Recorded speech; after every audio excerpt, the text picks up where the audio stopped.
Hi students, welcome to Year 11 Biology and Module number 3, Biological Diversity.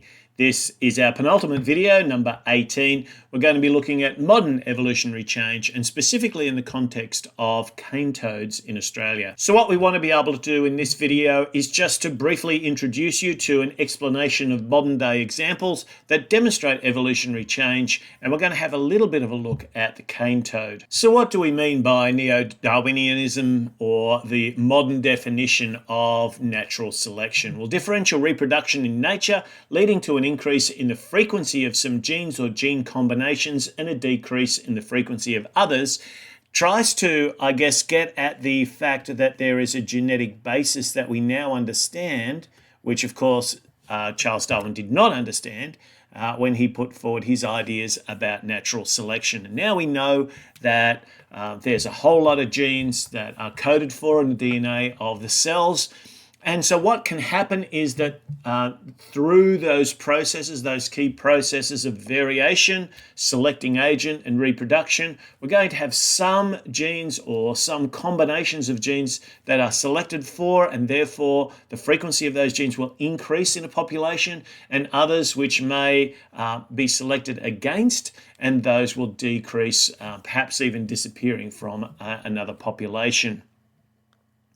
So what we're focusing on then is some of the breeding barriers. And the breeding barriers are basically the isolating mechanisms that can prevent different offspring from breeding with members of the original population, or at least some of the descendants from the original population.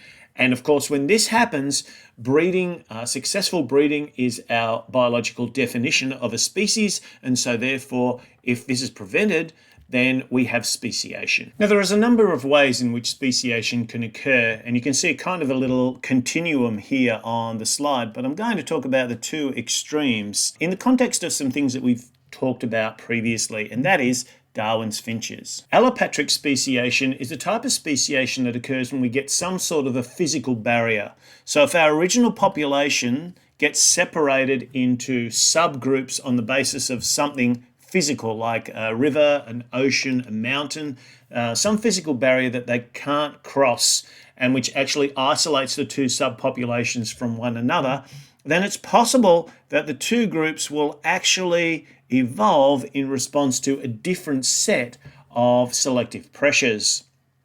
This reproductive isolation means that the two populations may actually move off in different directions in response to different types of things.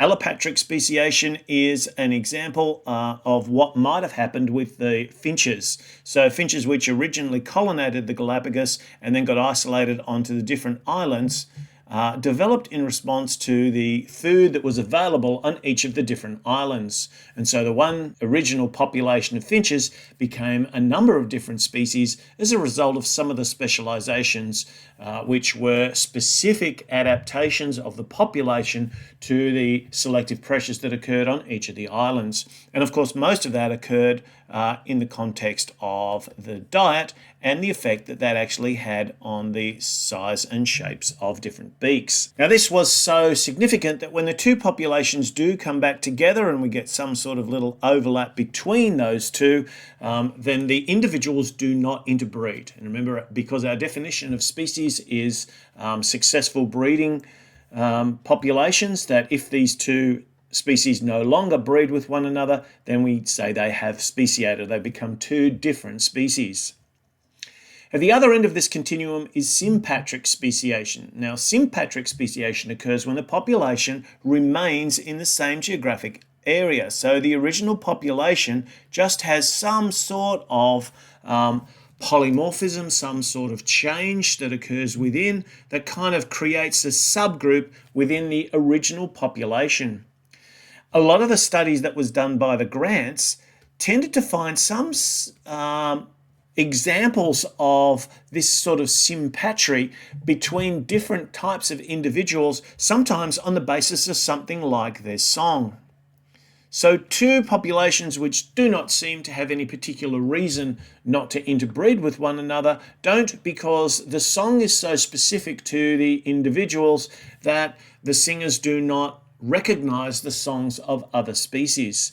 So this is an example where perhaps something has developed that is very specific to a subgroup within a wider population, and it is actually selecting just for those individuals. The important thing with sympatric speciation is that this occurs when there are no physical barriers, so that the access to the individuals is still possible in a physical sense, but something else is impacting on either the choices or the availability of mates within the population. So again, despite the fact that they can occur in the same region, there is no interbreeding between these two separate populations. There are a number of examples of modern natural selection, and one we're going to look at in our final video is this first one on antibiotic-resistant bacterial strains. This is such an important one that we're going to put a little bit of extra time into our final video to make sure that we draw that out in a little bit more detail.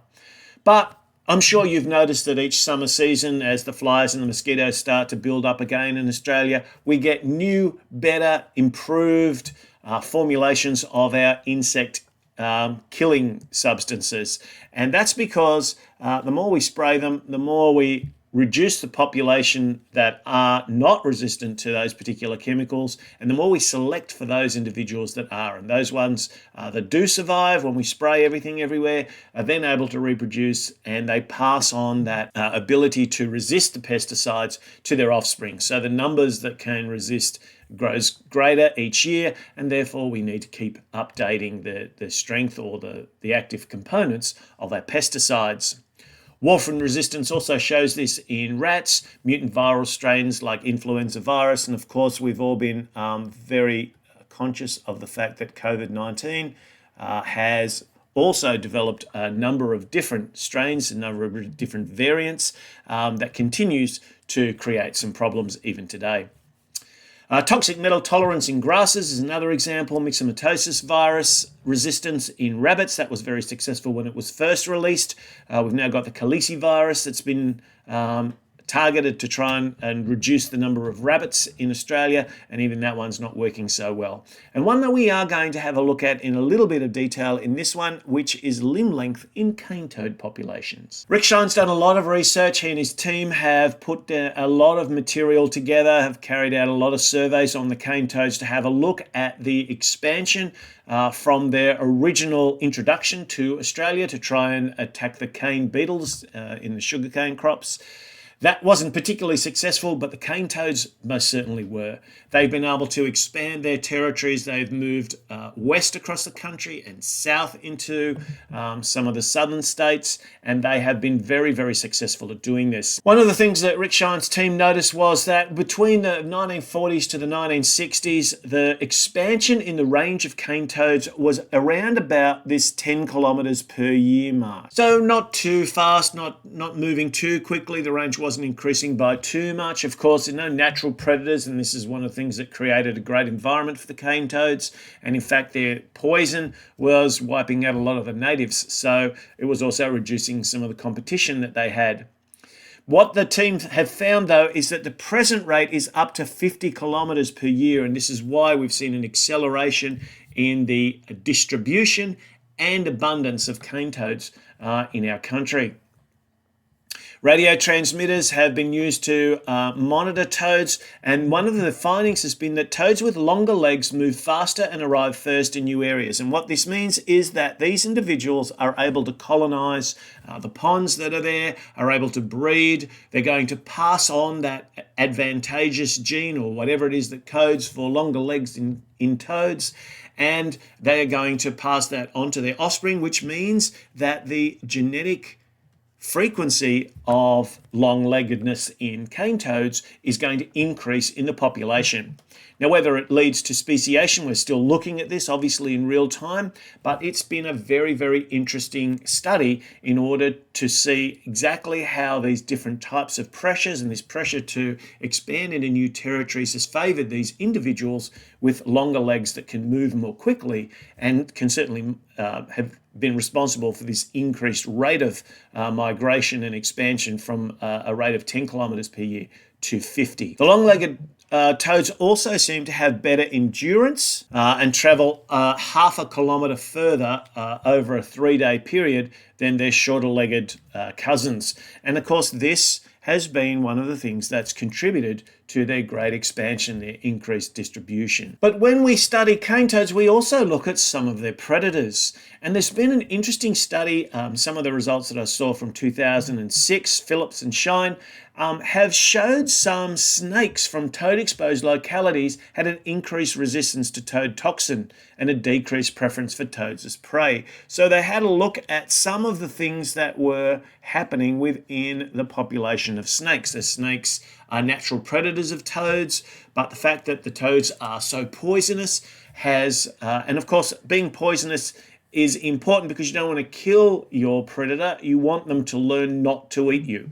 If you kill them, it's too late. There's no lesson learned, except for obviously for the ultimate lesson. So what you want is for the snakes to maybe get sick, realize this is not a good thing to eat, and perhaps again pass that knowledge on to the offspring. Laboratory experiments suggested that changes are not attributable to learning or to acquired resistance. So when Phillips and Shine had a look at this stuff, they were saying, well, it's not learning, so the snakes aren't actually learning to avoid these, and it's not some acquired resistance. So they just have small ones for a little while, build up a resistance, and then all of a sudden they're able to resist the toxins secreted by the toads. So what we find then is instead we have to conclude that the red-bellied black snake's behaviour and physiology have evolved rapidly in response to the toads. Now, because of the small amount of time that cane toads have been in Australia, relatively speaking, that means about 23 snake generations. So working on the reproductive cycles of snakes,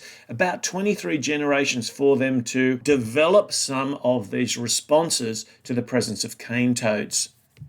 One other interesting point to notice is some of the reductions that have occurred in the relative head size of black snakes. And this has obviously, with a smaller head, they're less able. They've got that ability to dislocate their jaws and open their mouths very, very wide to swallow large prey, which they then take time to digest. But the fact that there's been a noticeable reduction in the relative head size of these red-bellied blacks suggests that they are actually there is some favouring in the population of smaller headed snakes that are not going to go after a large toad like a cane toad. And perhaps these two things have developed side by side. So this is the sort of thing that we can often look at when we're studying populations to see whether or not one species, particularly an introduced species, can demonstrate an ability to develop and disperse in a new environment, but also to have an impact on its predators within that new environment. And we see some interesting examples when we study the introduced cane toad. Thanks for watching.